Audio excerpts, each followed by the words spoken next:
আরজিকরের ঘটনা ঘটেছিল ৯ আগস্ট, অর্থাৎ প্রায় ২ মাস হতে চলল, কিন্তু তারপরেও নারী সুরক্ষা কতটা সুনিশ্চিত করা গিয়েছে বড় করে এই প্রশ্নটা তুলে দিয়েছে আজকে জয়নগরের ঘটনা। দিনে দুবার ব্যবহার করো স্টপেজ ক্রিম আর নিজেকে রাখো এভারগ্রিন কেয়াশেড আরোমা থেরাপি স্টপেজ ক্রিম আর খুঁজে পাও নতুন আমিকে।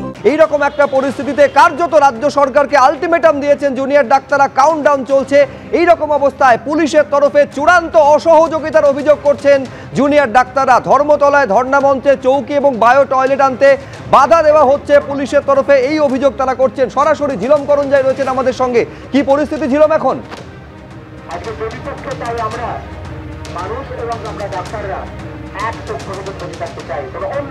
এই মুহূর্তে দেখতেই পাচ্ছ আমরা ধর্ণা মঞ্চে রয়েছি মেট্রো চ্যানেলের কাছে। জুনিয়র ডাক্তারদের জুনিয়র ডক্টরস ফ্রন্টের ধর্ণা মঞ্চ, ডান দিকে দেখতে পাচ্ছ তারা বক্তব্য রাখছেন এবং অন্যদিকে আজ যে জটিলতা গতকাল থেকে যেটা দেখা যাচ্ছে সেটা ক্রমশ বাড়ছে।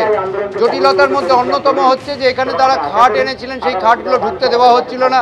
এর পরবর্তীকালে বায়ো টয়লেট আনা হয়, সেই বায়ো টয়লেটগুলো ঢুকতে দেওয়া হয়নি। এখানে সিনিয়র ডাক্তাররা রয়েছেন, তাদের সঙ্গে আমরা কথা বলবো, জেনে নেব এই বায়ো টয়লেটগুলো নিয়ে কি সমস্যা হচ্ছে। আপনারা কি শুনছেন? পুলিশের সঙ্গে তো কথা বলছিলেন।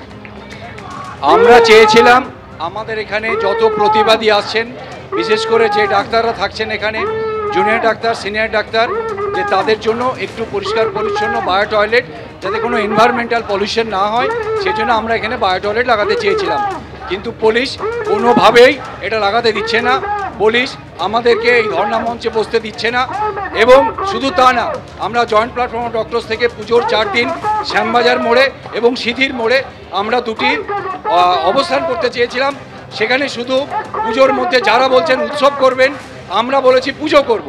আমরা পুজোতে মানুষদের সাথে থাকতে চেয়েছিলাম, সেখানে চিকিৎসা করতে চাইছিলাম, কিন্তু সেগুলোকেও পুলিশ বলেছে না করা যাবে না।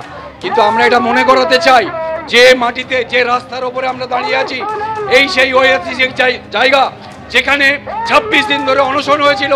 আমাদেরকে বাধ্য করবেন না সেখানে আবার অনশন করতে এবং এই ঐতিহাসিক জায়গাকে পুনর্বার আরেকবার ঐতিহাসিক করে তুলতে।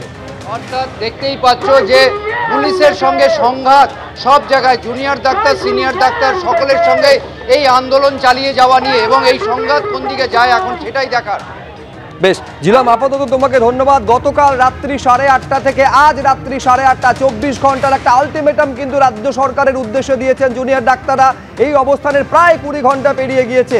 এইবার দেখার বিষয় যে আর ঘন্টা 4 বাকি রয়েছে, তার মধ্যে রাজ্য সরকার কি পদক্ষেপ, আদৌ কি কোনো পদক্ষেপ করবে, তার উপর নির্ভর করছে।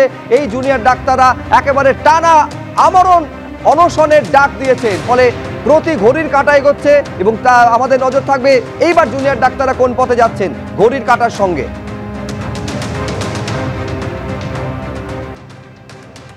আরজিকরের ঘটনা ঘটেছিল ৯ আগস্ট, অর্থাৎ প্রায় ২ মাস হতে চলল, কিন্তু তারপরেও নারী সুরক্ষা কতটা সুনিশ্চিত করা গিয়েছে বড় করে এই প্রশ্নটা তুলে দিয়েছে আজকে জয়নগরের ঘটনা।